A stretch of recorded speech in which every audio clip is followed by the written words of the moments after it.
Hello and welcome to IND learn.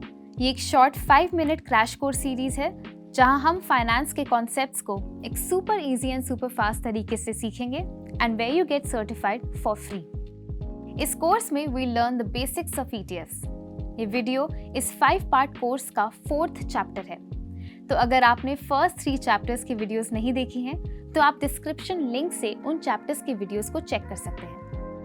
इस course के and तक आपको इंट्रोडक्शन टू ETF से लेकर उनके डिफरेंट टाइप्स और इन्वेस्टिंग इन ETFs के बारे में एक फंडामेंटल अंडरस्टैंडिंग मिल जाएगी। इस वीडियो कोर्स को कंप्लीट करने के बाद you can click on the link in the description and gate certified for free.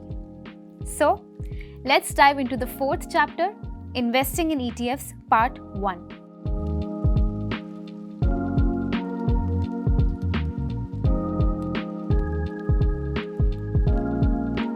ETF एक ऐसा इन्वेस्टमेंट फंड है जो एक पर्टिकुलर इंडेक्स, सेक्टर, कमोडिटी या एसेट्स को ट्रैक करता है, बिल्कुल म्यूचुअल फंड्स की तरह। लेकिन ETFs में कमाल की बात यह है कि उन्हें स्टॉक एक्सचेंज पर रेगुलर स्टॉक्स की तरह खरीदा और बेचा भी जा सकता है।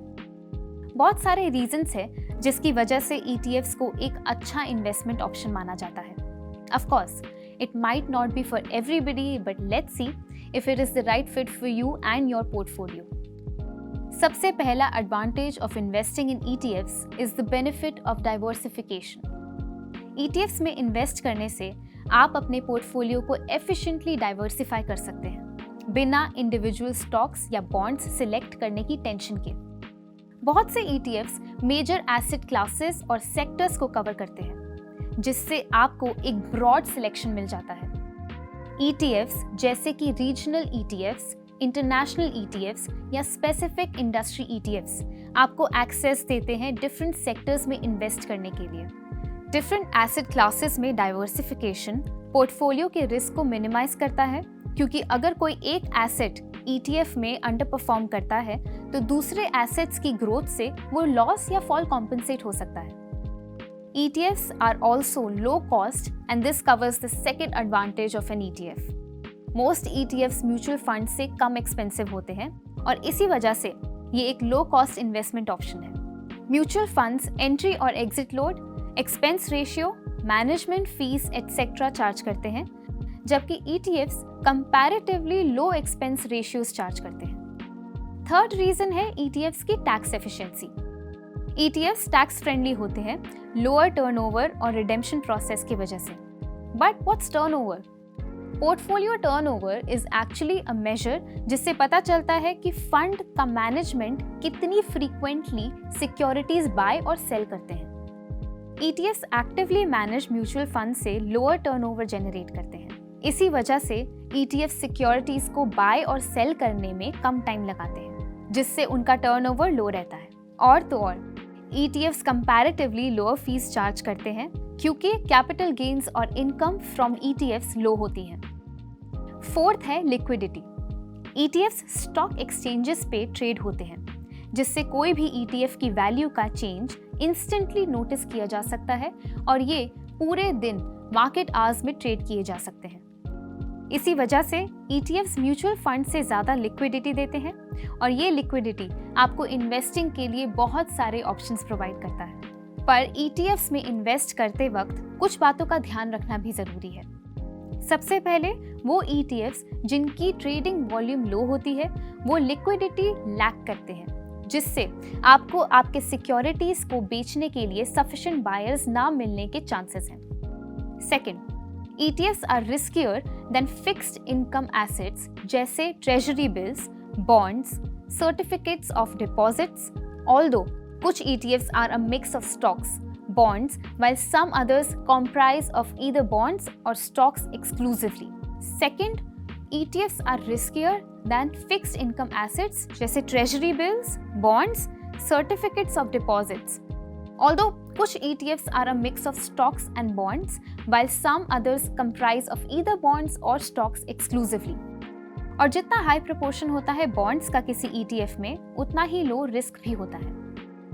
Thirdly, ETF can also include commodities like oil and currencies like the dollar, जो बॉन्ड से ज़्यादा रिस्की होते हैं। Overall, the riskiness of an ETF depends on the asset class it holds. Now we know the pros and cons of investing in an ETF, so let's talk about actually investing in one. सबसे पहले investors को ये decide करना चाहिए कि what they exactly want in their portfolio, क्योंकि हजारों ETFs available हैं and all of them are focused on different sectors and assets. कुछ ETFs स्टॉक इंडेक्सेस को ट्रैक करते हैं, कुछ इमर्जिंग टेक्नोलॉजीज या मार्केट सेगमेंट्स को, और कुछ पर्टिकुलर इन्वेस्टमेंट स्ट्रैटेजीज पर बेस्ड है. Once decided, ETFs को बाय और सेल करने के लिए all you really need is a DMAT and a trading account जो आप IND Money ऐप पर easily सेटअप कर सकते हैं at zero cost. इस अकाउंट में आपके फंड्स होल्ड होंगे and all the transactions with the exchange will happen through this account. Investors ETFs को इन्वेस्टमेंट और ट्रेडिंग के लिए यूज कर सकते हैं. ETF स्टॉक एक्सचेंज पर ट्रेड होते हैं, इसलिए आप उन्हें स्टॉक की तरह मार्केट आवर्स के दौरान खरीद और बेच सकते हैं.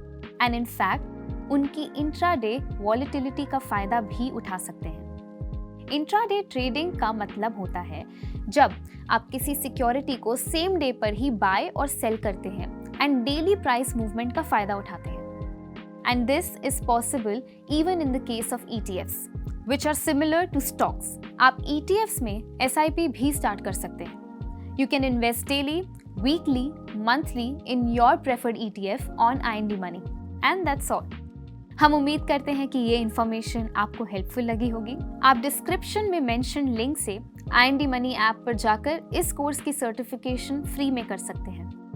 इसके लिए आपको IND Money ऐप डाउनलोड करना है और IND Learn पर जाकर बेसिक्स ऑफ ETFs कोर्स के सिंपल क्वेश्चंस आंसर करके इस कोर्स का सर्टिफिकेट लेना है. सर्टिफिकेट को आप अपने सोशल मीडिया और प्रोफेशनल नेटवर्क के साथ लिंक्डइन पर भी शेयर कर सकते हैं. IND Learn एक रोबस्ट लर्निंग प्लेटफॉर्म है जो IND Money ऐप पर फ्री कोर्सेज प्रोवाइड करता है and you can complete more of such free financial courses by simply downloading the app. If you want to learn more about financial concepts, then like this video and subscribe to our YouTube channel. Thank you for watching and stay tuned for the next chapter where we'll discuss more about investing in ETFs. So, see you in the next one.